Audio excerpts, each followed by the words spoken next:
Okay, right, so the right-hand one now here was your before. As I said, stance getting a little bit wide on a K. It wasn't too bad there, but sometimes that right foot did get a bit further back, which would encourage you just getting a bit too far behind the ball and cause that low point to be a bit behind the ball, as we said at the start there.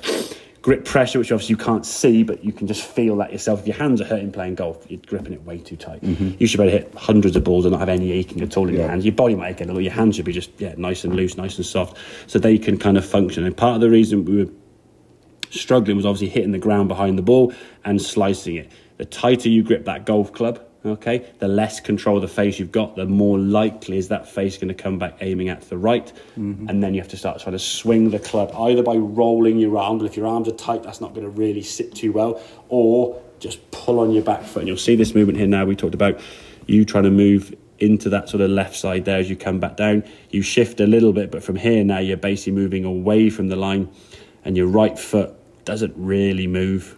He's pretty flat on the ground. Your lead leg leaning back quite a lot there, and putting a bit of pressure on your lower back if not careful. I mean, if you stand there now this way, your lower back's taking no pressure. If I just start doing this, it's going to hurt in there, okay? And again, from a longevity point of view, we want to make sure your golf swing is healthy, okay?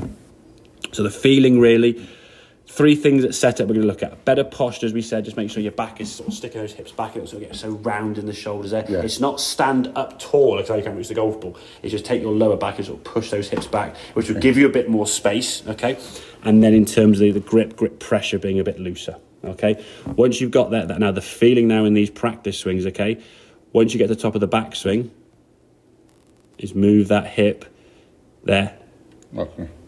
There's kind of your impact there. Your hands, you can see now getting to that green line, and you move. This is obviously practice swings, which again, very, very good. If we can do 3 or 4 practice swings before every shot in the range, great. If you can do 2 or 3 minutes of practice swings at home, just with some feedback, like say these T-pegs, which will sort of come into view now in a second. Put 2 T-pegs there down at home, and just practice swinging through the ground, okay? Or swinging through the gate of the club. Learning what impact would feel like, and making sure, even then when you do a practice swing, you shift to the left, your head and everything comes through with it. Don't keep your head down, because that will just keep this shoulder back, and then you're going to start doing that again, and you're on your back foot. Exactly. We want to get yourself, again, think about throwing a rugby ball. You're not going to go... Follow the ball. Exactly. Everything's got to move, and that's why we try and relate things to what you would kind of do anyway, okay? So from setup-wise there now, that green has moved a little bit, but you'll see your distance away from that. There's now your movement back into that left side. You're moving to that left side. So there's your impact now. Okay, lead arm, hand, club shaft, all in line. Compare that impact to where you are back. Next frame, I think it was. There you go. There's your impact there. I mean, you're just adding so much loft to that golf club.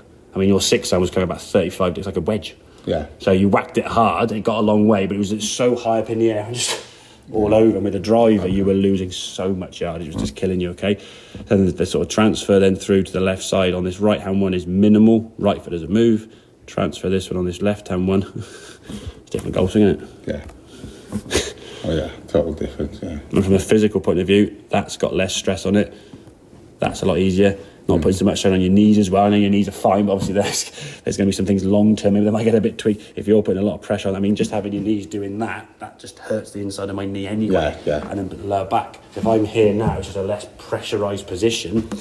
You'll be able to play a lot more. And the thing is, if any part of your body's hurting when you're playing golf, you're doing something wrong. So if you're gripping it too tight, your hands are going to hurt. If your knees and your back are sore, it's because you're probably leaning back a bit too much there, okay? And I think just look at the ball flight. If it's really high and spread all over the place, you're hitting the golf ball where the club has overtaken you and you're pushing it towards target. And the push has got less control than that'd be the curve to the right. So the club's come back and you basically have the club gone past your hands. So your hands are back by your right leg and the club's in impact. So it's way up in the air and just a massive push, cut, slice all over the place. Okay. Or if you flick it exaggerated, you might hit a massive one to the left, but then say you're like that.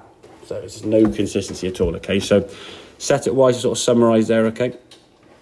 Looser, better posture, slightly narrower feet, gives you a bit more distance from the golf ball, okay? And then the only sort of swing thought here now when you get to the top of the backswing, okay? So a good turn back, down to the left, okay? So you're moving downhill into that left side, okay? Moving down this way, downhill, into impact, and then through, okay? Now that inside T-peg did get clipped, which I'd rather that T-peg get clipped than the outside one. If the outside one gets clipped, you're hitting this part of the golf ball, then that's Totally, no good to anyone, okay?